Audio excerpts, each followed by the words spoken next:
पहा फक्त Maharashtra superfast news, आवाज जनतेचा. नक्कीच खऱ्या अर्थानं आपण जाणून घेऊया की आता उदयदादा जाधव यांच्यामध्ये जो महत्त्वाचा मुद्दा या ठिकाणी आलेला आहे की पथविक्रेता या ठिकाणी समितीची जी निवडणूक होणार आहे निवडणूक होणार आहे.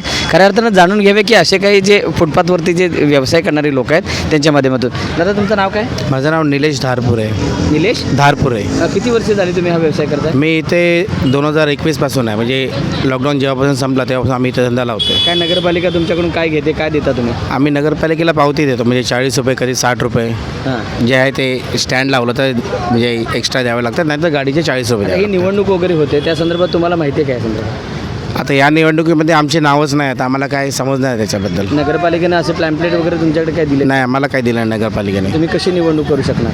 आमचे नावच नाही तर आम्हाला काय याच्याबद्दल माहिती नाही. काय म्हणाल या निवडणुकीसंदर्भात तुम्ही?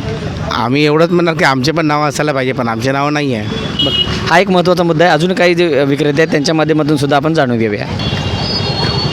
चला पुन्हा आपण पाहून घेऊया इथे काही व्यावसायिक आहेत. अंकल जी, आप कितना साल से यहाँ पर व्यवसाय कर रहे हैं? अरे हम तो यहाँ पे बहुत दिन से हूँ, जब ये सब खेती हो रहा था. अच्छा, ये कितना नगरपालिका का कितना साल से आप पावती फाड़ रहे हैं? अब पावती तो शुरू से चल रहा है, जब से धंधा लग रहा है तब से चल रहा है. ये जो चुनाव होने वाला है हाँ। उसके बारे में आपको पता है? हाँ, ये तो मालूम है ना. आपका चुनाव उसको वोटिंग लिस्ट में आपका नाम है? उस हाँ है. वोटिंग लिस्ट में नाम हाँ है. जरूर. पाहायला गेलं तर या ठिकाणी जे आहेत हे या ठिकाणचा स्थानिक मुद्दासुद्धा दादाने उचलला होता की स्थानिक मुद्द्याच्या माध्यमातून इथले जे काही भूमिपुत्र असतील किंवा मराठी माणसं असतील त्यांना देखील या ठिकाणी नाव नाही, परंतु ह्या काकांचं गेले कित्येक वर्षापासून ते या ठिकाणी व्यवसाय करतात. परंतु व्यवसाय करत असताना सुद्धा त्यांचं या ठिकाणी ह्या वोटिंग लिस्टमध्ये नाव आहे. हा प्रामुख्याने मुद्दा पुढे येतोय. अजून काही व्यावसायिक आहेत त्यांच्या माध्यमातून आपण जाणून घेऊ. अजून एक महिला व्यावसायिक आपल्यासोबत आहेत, आपण थेट जाणून घेऊ त्यांच्याबद्दल. ताई तुमचं नाव काय?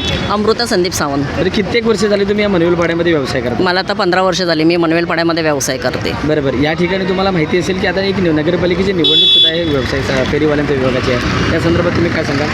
फेरीवाल्यांचं व्यवसाय संदर्भात इलेक्शन चालू आहे, पण हे आमचं नाव पण नाही आहे त्याच्यात.